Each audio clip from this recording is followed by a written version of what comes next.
Hello, welcome back to Unveiling University. My name is Carly and I'm a third-year secondary education major at the University of Maine in Orono. Today we're back with another tech tip.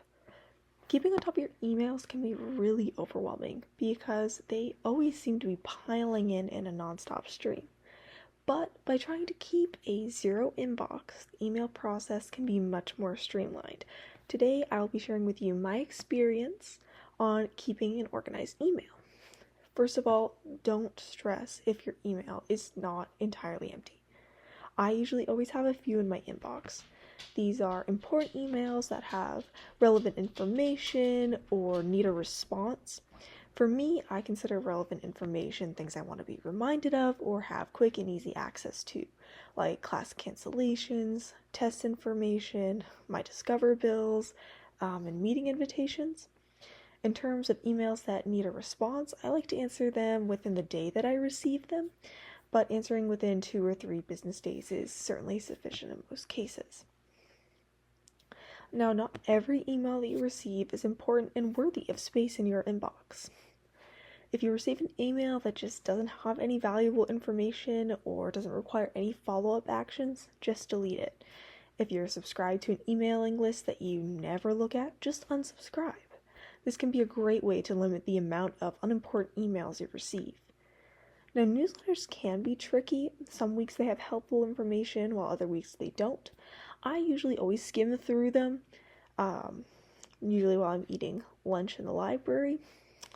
And when I find something that I'm interested in, I usually keep that email in my inbox, or I put it in my upcoming folder. Or I'll sometimes just take a screenshot of that part of the newsletter and keep it on my desktop so that I can easily be reminded and see when it's at.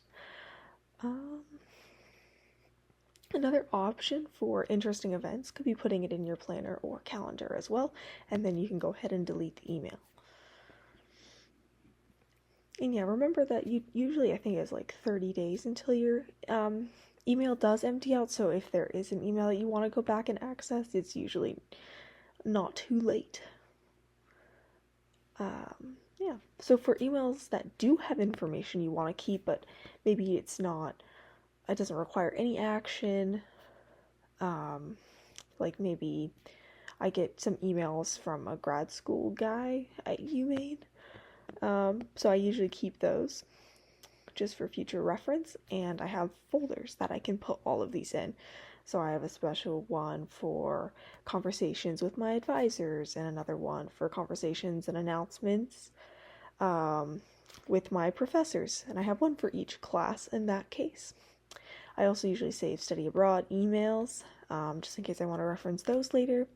Then at the end of each semester, I usually try to go back through all of my emails, especially the ones for the classes, because usually those aren't very important anymore. And I do try to delete anything which is usually all of them, because usually you don't need to reference old course emails after you're done with the course.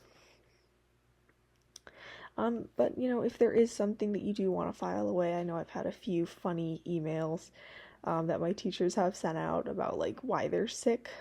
I sometimes keep those just to have a laugh.